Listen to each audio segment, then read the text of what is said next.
Hello, so my iPhone was full and as you've seen probably, I was hurrying as hell to get this done within the limit of the video my iPhone can take, but I didn't manage to do so. And as well, my mind wants to go faster than my body can handle. I don't know why. It's a new thing from the last 10 years, I don't know.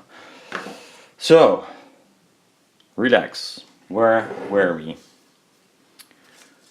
We were here. So we're gonna crimp this. Why is it so dark? So we're gonna crimp this, and you've noticed maybe that, let me get something to point with. This one is a lot shorter than this one, and that's on purpose. But let's crimp it first. Just use the lighter. I don't have a appropriate heat gun. Don't need to. So that's nice. Really nice. We're gonna use this is gonna be the power one, so we actually need the shitty connector. This one. What I'm gonna do, I'm gonna tin them before I'm gonna sleeve this one over, because otherwise it will fuck up my wire. What I do is make like a sort of standing piece of solder, which is easy if you only have two hands like me. You just make sure it's like nicely tinned. Don't be afraid to use a lot. Use my professional snips.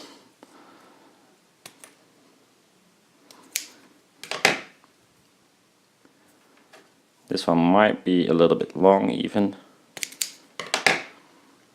Now we're gonna put on this crappy sleeve from the crappy connector.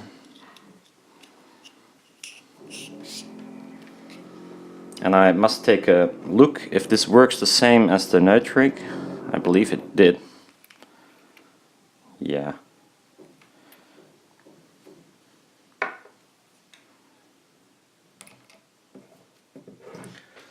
Is this still readable? Which one is which? This one is pin 1. And we're gonna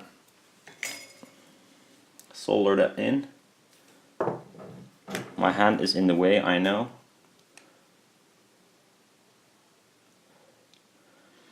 Now we're gonna put in pin 2 and whoop.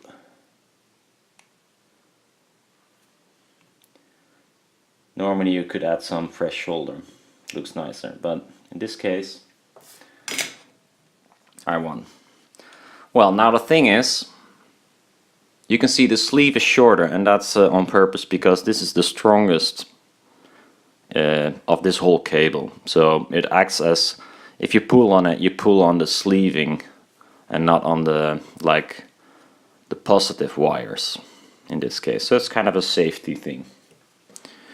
We'll add this crappy strain relief.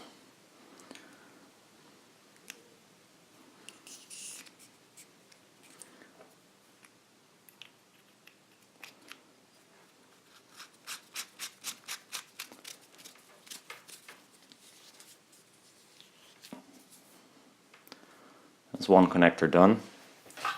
Not sure what length I need, but apparently 1, 2,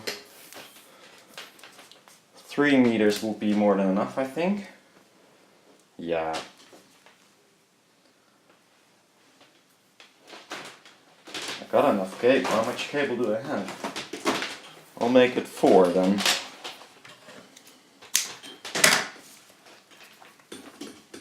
And the other side is gonna be different because it's gonna be clamped down in the power supply. I'm not sure how I'm gonna do that yet. So let's move on to the cable for the signal, the TTL. For the TTL I am gonna use a female, this one, and I would like to have a razor, one that is not empty. This one is blunt. With this cable it doesn't really matter, but if you have good cable you don't want to cut into the sleeve. So what you can do is like pinch it and you just do this and you see it split. In this case the cable is a little bit too soft to do this properly. Here you can see it, but so you don't cut in it. Don't use a special made tool for it because it's not gonna work. You see? Just carefully, and then you didn't cut into the wire. Now usually something sharp or a tiny screwdriver will work to get this sleeve separated because it's braided. You will lose some wires, but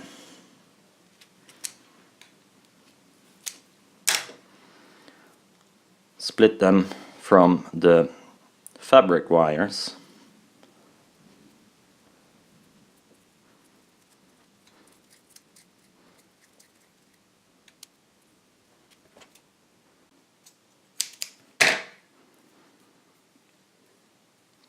So for the TTL I'm gonna use this as positive, this is negative, and this as shielding.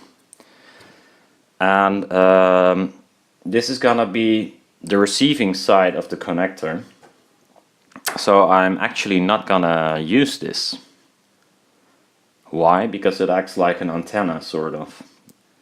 So this sleeving is just sitting around the positive and the negative, and I'm only gonna ground it to the sending side.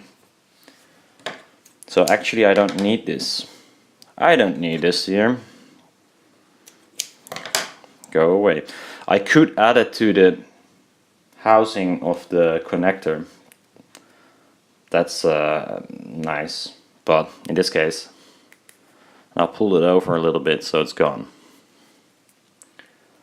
But that should be an option. You can connect it to the housing of the XLR instead of pin 2 in this case.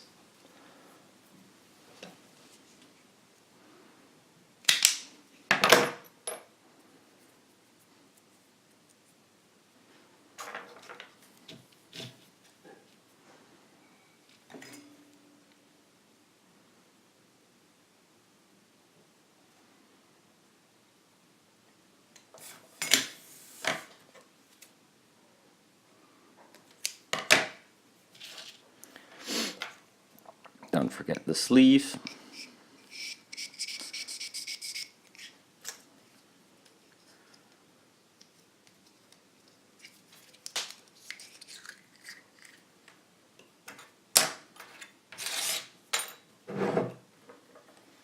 Just solder it in place. Let's look up. This is pin 1. Gonna be positive. Whoop.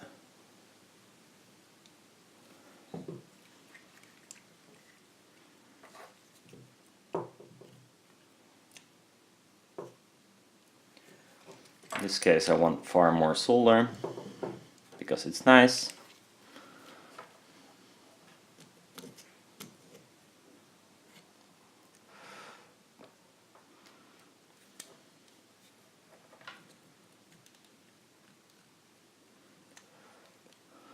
Without melting the cable itself, hopefully. It is shitty cable, so don't be surprised if it was.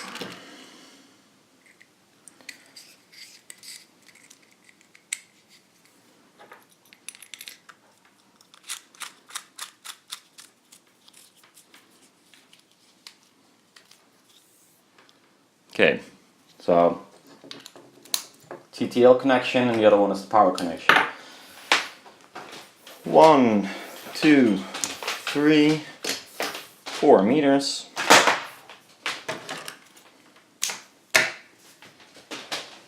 And then I got a tiny piece left. Now I'm just gonna prep this for use in the breakout board. So it's dark here again. Gonna squeeze it.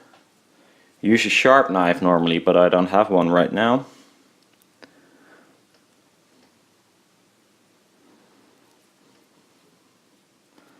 Move it over a little bit.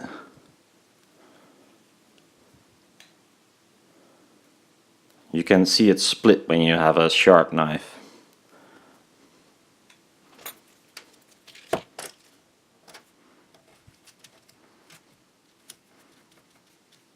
You can make a special tool for this, like grind on a crappy screwdriver that's done for. Make a pointy thing.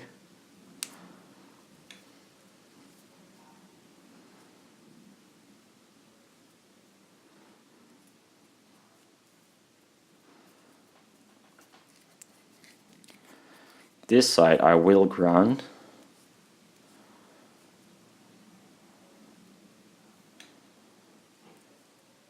Of the sleeving. Not even sure if this is useful, but I think they done it like this on home switches because they're prone to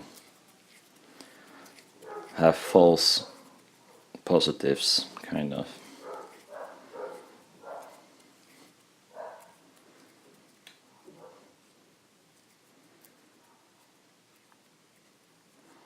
So I might actually put this one together.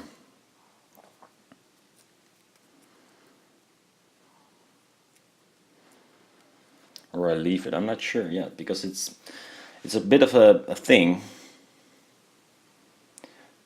The minus is the same as ground in these things. They don't have like a grounding point.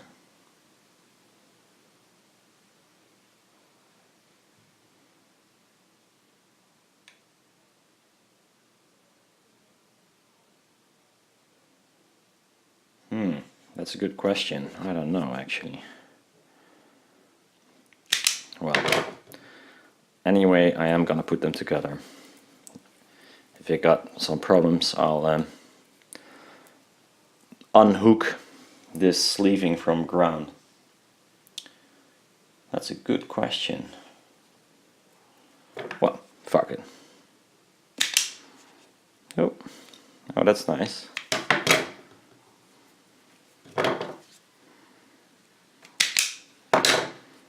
These are not the best to use, by the way. Normally I would just use a classic stripper for this kind of stuff, because it, you see it kind of fucks up the insulation there. It's not really beautiful.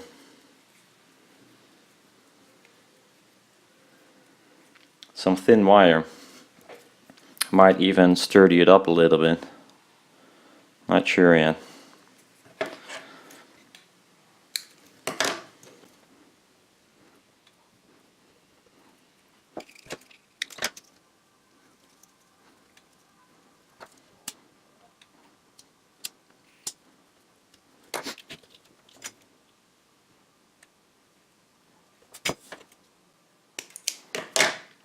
So this is gonna be my breakout board side.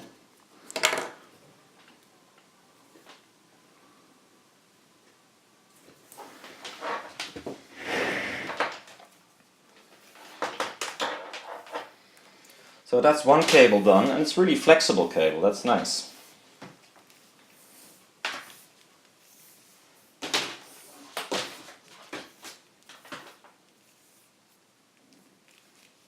Now the power supply side, I'm actually not sure what's on the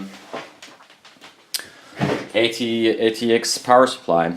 I think it's just a normal computer ATX power supply still, so it would be nice to have like a Molex connector, but then the female version, or actually is it the female or is it the male version?